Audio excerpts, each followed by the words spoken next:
রাজধানীর শেরেবাংলা বালিকা উচ্চ বিদ্যালয়ে শুরু হয়েছে মক ভোট। এ নিয়ে আরো জানাতে সেখান থেকে যুক্ত হচ্ছেন সহকর্মী জুনায়েদ আল হাবিব। জুনায়েদ, আমরা জানি যে রাজধানীর শেরেবাংলা উচ্চ বালিকা বিদ্যালয়ে মক ভোট চলছে। আপনি আমাদেরকে জানাবেন মক ভোটে কি কি আয়োজন রয়েছে?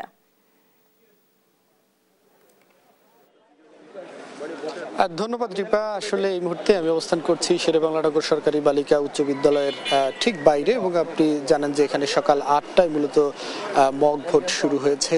তো সেখানে আমরা দেখেছি যে প্রায় 500 জন ভোটার আজকে তাদের ভোটাধিকার এখানে প্রয়োগ করবেন। মূলত কিছুক্ষণ আগে নির্বাচন কমিশনের সিনিয়র সচিব আক্তার আহমেদ তিনি আসলে আমাদেরকে যেমনটা জানিয়েছেন যে আসন্ন ত্রয়োদশ জাতীয় নির্বাচনকে সামনে রেখে মূলত তারা এই ভোটটির আয়োজন করেছেন। এবং যেহেতু আপনি জানেন এবছর একই সঙ্গে দুটি ভোট অনুষ্ঠিত হবে, গণভোট এবং জাতীয় নির্বাচন, সেক্ষেত্রে মূলত সে বিষয়টি তারা যাচাই বাছাই করার জন্যই আজকের এই ভোটের আয়োজন করেছেন।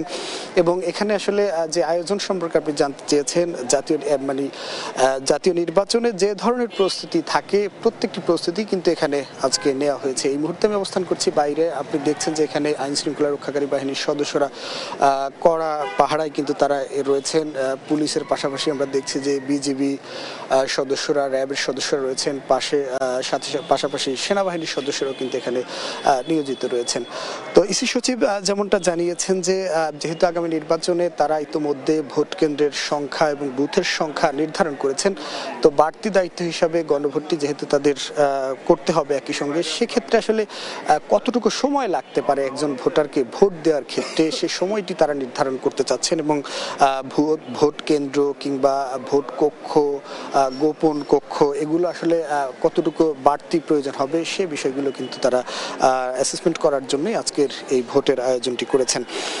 এছাড়া আসলে যারা ভোট দিয়েছেন তাদের সাথেও আমার কথা হয়েছে। তারা যেমনটি বলছেন যে আসলে খুবই স্মুথ তারা আসলে আজকের এই ভোটটি প্রদান করতে পারছেন, এবং বলছেন যে একই সাথে দুটি ভোট নিয়ে মানুষের মধ্যে কিছুটা বিভ্রান্তি রয়েছে যে কিভাবে আসলে এই ভোটটি অনুষ্ঠিত হবে বা এক্ষেত্রে কোনো ধরনের জটিলতা রয়েছে কিনা। তবে ভোটাররা বলছেন যে কোনো ধরনের জটিলতা নেই। দুটি ব্যালট পেপার তাদেরকে দেওয়া হচ্ছে, একটি সাদা কালো ব্যালট পেপার আর একটি গোলাপি রঙের ব্যালট পেপার। সাদা কালো ব্যালট পেপারে মূলত ভোট দিচ্ছেন নিজ নিজ পছন্দের প্রার্থীদেরকে, আর যেই গোলাপি ব্যালট পেপারটি রয়েছে সেখানে আসলে গণভোটের যে 4টি প্রশ্ন সরকারের পক্ষ থেকে নির্ধারণ করে দেওয়া হয়েছে, সেই 4টি